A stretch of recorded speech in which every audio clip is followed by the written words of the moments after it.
48 நாட்கள் இறைவனை வணங்குவது மண்டல பூஜை. இந்த மண்டல பூஜையில் நம் உடலுக்கு தேவையான அனைத்தும் கிடைக்கிறது என்பதை அதில் வணங்கும் ஒவ்வொரு நபர்களுக்கு மட்டுமே தெரியும். இறைவன் விஷயத்தில் யாருமே நிரூபணம் செய்ய முடியாது. 100 பேர் இந்த இடத்துல அமர்ந்திருப்போம். 100 பேருக்கு ஒரே விதமான எண்ணங்கள் இருக்காது.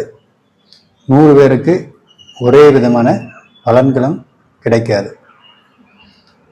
ஆக அந்த பலனை பெறுவதற்கு இந்த இறை கருவறையில் என்னென்ன செய்ய வேண்டும், அது எதற்காக செய்ய வேண்டும் என்பதை நாம் தெரிந்து கொண்டு வணங்கும் போது இறைவன் தானாக நம் உடலுக்குள் வருவார்.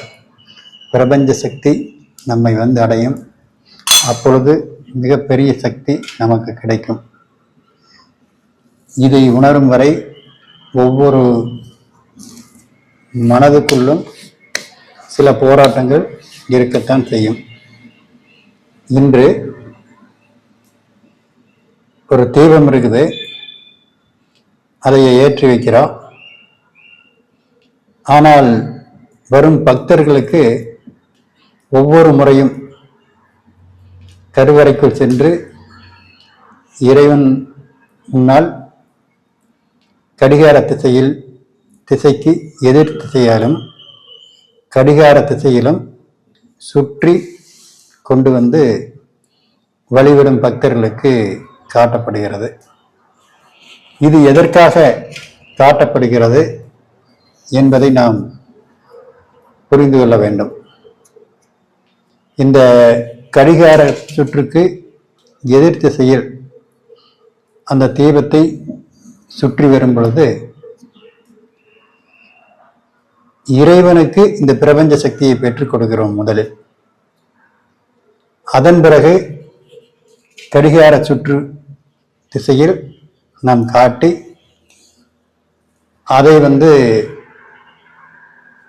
பக்தர்களுக்கு காட்டுகிறோம்.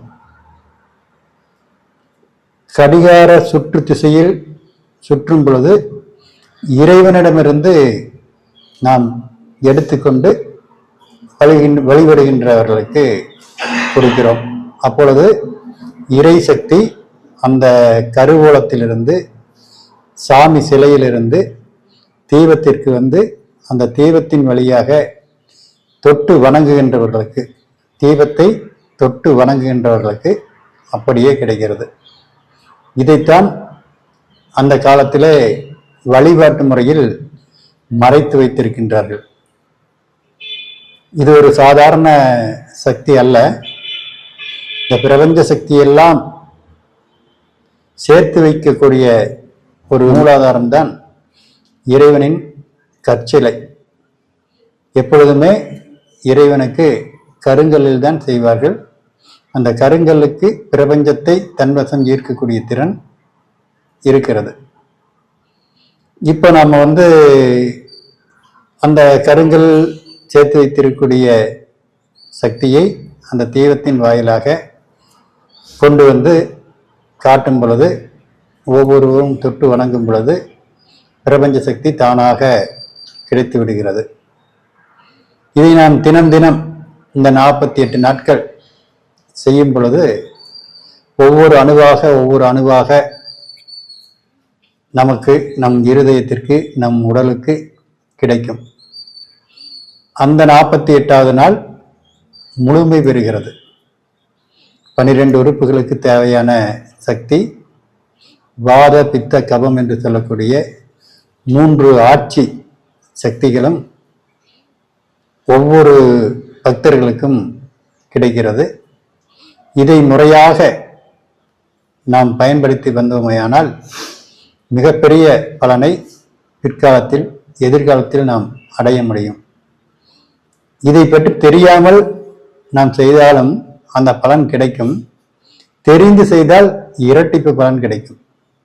இதுதான் தெரிந்து செய்வதற்கும் தெரியாமல் செய்வதற்கும் உள்ள வித்தியாசம்.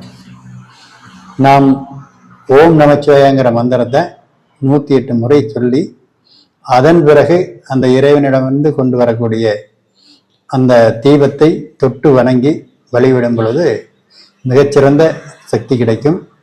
இதை நாம் இந்த 48வது நாட்களிலேயே பார்ப்போம். தெரிந்து கொண்டு ஒவ்வொரு விஷயமாக தெரிந்து கொண்டு இறைவனை வணங்குவோம்.